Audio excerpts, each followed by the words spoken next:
Name's Troy James Petit, and my nickname growing up was Jimmy. They called me Jimmy all my life around home and in high school, and now it's when I went away from high school, it was Troy. So it's Troy Petit. That's my name now. That's officially the way most people know me now is Troy Petit. What inspired you to become a teacher and a coach? Well, necessity. Let's put it that way. When I got my degree in agricultural economics and business administration, there was not a lot of job openings for a college graduate at my time with a business degree. There weren't many companies that were hiring. So I had an interview at North American Rockwell in Tulsa, and I was very excited about the interview. And I really thought I had the job, to be honest. I thought I had the job. I went through the interview process, and then I found out I did not get the job, and I was really, really disappointed.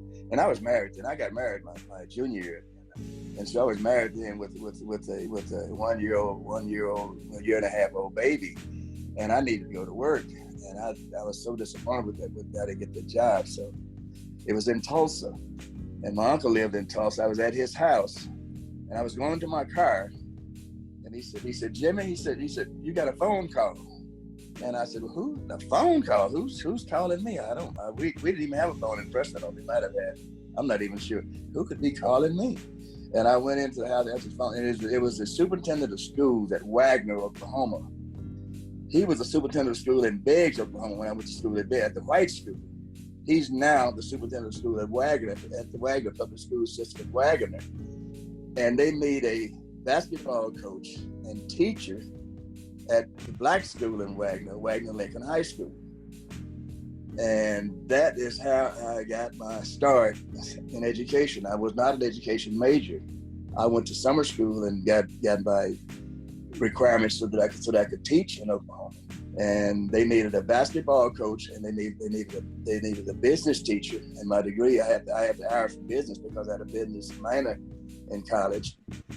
And that was perfect for them because to get a basketball teacher and a business coach, they didn't have, that's hard to find. So that's how I got my job with a temporary certificate to teach, and coaching just came naturally because I played sports all my life. So. And just fortunately, I was successful with my coaching experience there at that school, one of the best record schools I've had. We only had 22 boys in the whole school, in the whole high school. And those kids were I had 11 of those were out for basketball, and they were just unusually good kids. We actually beat Muskogee twice, and that don't say that you'll get run out of Muskogee. I don't want to boast about that now. Muskogee would be Taft, and I have a whole edge on them from Wagoner, a little old country town from Wagoner, beating those schools. That was something else. It was just exceptional, just exceptional kids at that school at that time. I didn't consider them a great coach. I had good kids. You got to have good kids to be a good coach. So that's how I got started in teaching, and so that school closed after 2 years. The school closed. Mandatory integration came, and the schools closed. And to be honest about it, I would have had to sue to get a job at the white school.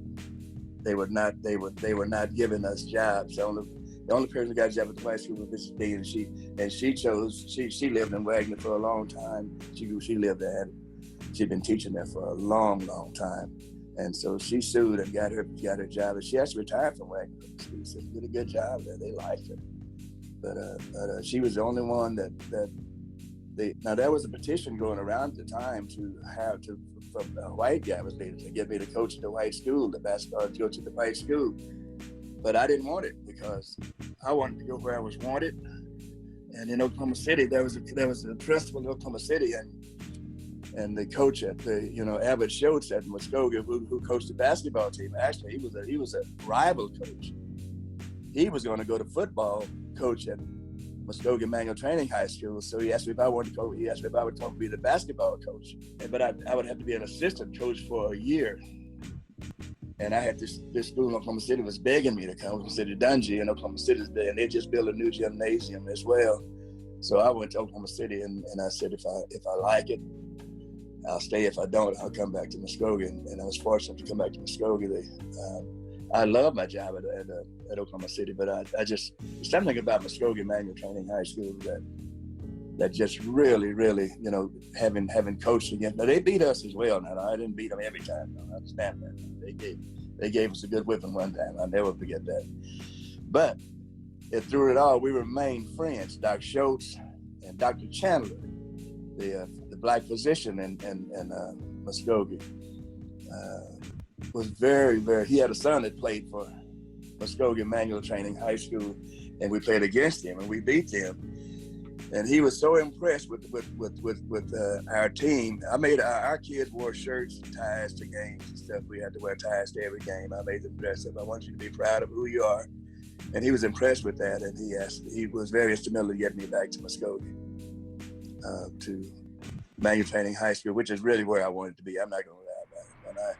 When I first walked in that gym in that high school, that Manual Training High School, just something about that place that it was just different, obviously different. And the kids were, you know, that many kids that well behaved and stuff like that. It was obviously a great school, and I wanted to be a part of it. I was actually recruited to be the basketball coach. I'm just going to be honest with you about that. They created a position for me so I could be the basketball coach. That's how much they thought of me. This is what I want to say, Schuyler. I was humble coming to Muskogee Manual Training High School because I was the enemy. We weren't very popular with Muskogee Manual. When you beat Muskogee Manual, you make some enemies. So the fact that they wanted me to come to, that they thought enough about my coaching prowess to come to Muskogee, to ask me to come to Muskogee Manual Training High School, it was a dream come true for me, because the more that I taught in my kids at Wagoner Lincoln High School, that I taught to those kids, you know, being proud of yourself and dressing to be successful and stuff like that, and to be able to go to a larger school that had the same kind of ideals and stuff, it was just great. I have to admit, they welcomed me to Muskogee. I taught at Muskogee Sadler Junior High School, which is right beneath, almost on the same campus. And I would leave there after my classes. I would leave there and go up to Muskogee, up to the gym, and the gym was my classroom basically. I'd go there in the afternoon, and that's where I would hang out. And when the kids got out of school, well, we'd practice. I had to take kids home from school to Summit, I'd take kids to Taft, and then I'd go home. It was a job. It really was, but I loved it. I didn't care. So. In fact, I'd go by Cecil. I could drop to Lee off several days. I know I did several days. Lee and a guy named Bobby Reed, they were outstanding. There was some outstanding athletes and stuff. Leonard was one of my best players. Leonard Reed and let's see, somebody else. Oh, the Gardeners. I had two Gardeners from Glenn and Dennis. All good athletes from Summit. So I knew the parents in Summit, Taft, and they just treated me with so much love and respect. I felt humble. I really did, to be a part of that. And it wasn't like work. It was not like work. It was more like fun. So who were some of your fellow teachers and faculty that you remember from? Okay. Charles Adams was the principal that I knew. He was the principal. He came in right after. There was another principal that I don't recall his name right now that was there the year they were going to hire me, and I interviewed with him once. Was it Kirkpatrick? It's Kirkpatrick. That's who it was. Yes, that's who it was. And he retired that year. Dr. Schoats, of course, the football coach, he and I became just great friends. We remained friends. He went on to coach at Langston later on. And we remained friends. He and Mrs. Schoats, his family, Miss Mansfield, Mrs. Reese, knew her real well. Miss Jackson was the secretary for the school. I'll never forget her. Roosevelt Nivens, Marcellus Wade, and I, we were all on the same football team at Langston, so we already had this camaraderie between us when I went there. Ernest Robinson was an outstanding football player from Muskogee Manual Training High School. And he was a graduate assistant that worked with us in football. I was assistant football coach to Doc Schoats, so I got to know him. He and I ended up being very, very good. So those are the teachers that kind of stand out at Manual Training High School, yes. Oh, Cedric Johnson. I don't want to forget Cedric Johnson. Cedric Johnson was very instrumental. He was always helping. Very good friend. Very good friend. Can you tell me about your relationship with them? I can. Like I say, Doc, you when you coach against a good coach and you have a heated rivalry and you can maintain a friendship between that, then you know you got something special. Now he and I would be, you know, we're fighting to win. We both want to win. We're both fighting to win. But when it was over, it was over. So I'd shake his hand, he'd shake mine. We'd wish each other the best, and we'd go on to and I'd wish him good luck because we were in different classes. I wanted him to succeed in the tournament, in the state tournament. He'd want me to succeed in the state tournament. That's just kind of the way it was. So we kept in touch. And when the position came open, he came to my school. Dr. Schoats came to my school in Wagoner and said, "Troy, I want you to come to Muskogee as a basketball coach." And that just blew me away. You know, it blew me away because I didn't know. I said, if anybody does that, he's got to be all right. Now, Dr. Chandler was different. He had a boy that played for Muskogee High School, but one of my basketball players broke his arm at a game, and we were playing against Manual Training High School.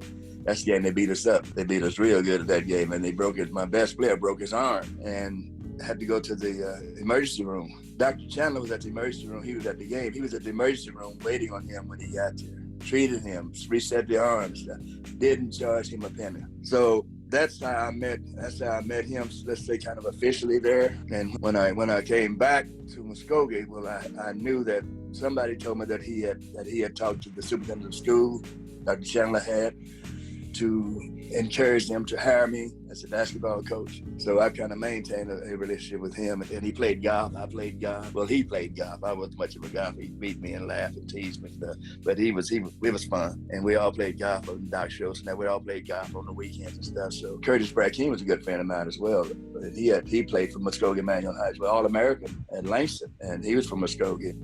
And then you had, if you couldn't bowl, you couldn't work at Muskogee. You couldn't bowl. There was a bowling team, had all the teachers, all the people I mentioned, Miss Reese, Doc Chandler, Doc Schoats, all of us bowled. That was a fun league. I'll never forget. That was a fun league. Miss Mansfield, her name was Mansfield in the league. We had a ball with that. I've heard about the bowling league, and my grandfather was a part of that. Yes, he was. He sure did. Joe was a bowler. Yes, he was. I had some good experience in Muskogee. I never second guessed my decision to come to Muskogee. It's one of the good decisions I made. If manual training had been there, I wouldn't have left. I'll be honest. What do you want them to know about manual training? That a basis for success was set in that city, on that hill, by a loving, devoted, talented Black educational family. Scholars, outstanding men, very smart men and women. That was set. Being proud of who you are,